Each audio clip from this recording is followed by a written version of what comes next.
Hello friends, welcome back to my channel. Prabhas హీరోగా నాగ్ అశ్విన్ తెరకెక్కించిన cinema కల్కి. దీని పార్ట్ 2 కోసం అభిమానులు ఎంతో ఆసక్తిగా వెయిట్ చేస్తున్నారు. అయితే ఇప్పుడు సడన్ గా ఈ సినిమా నుంచి ఒక క్రేజీ న్యూస్ వినిపిస్తుంది.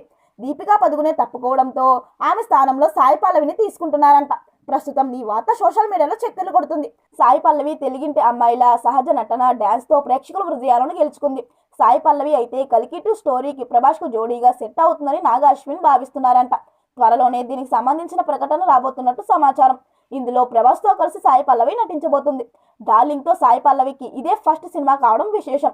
మరి ఇందులో నిజం ఎంత ఉంది అనేది మాత్రం తెలియాల్సి ఉంది. మరిన్ని వీడియోల కోసం మన ఛానల్ ని సబ్స్క్రైబ్ చేయడం మర్చిపోకండి.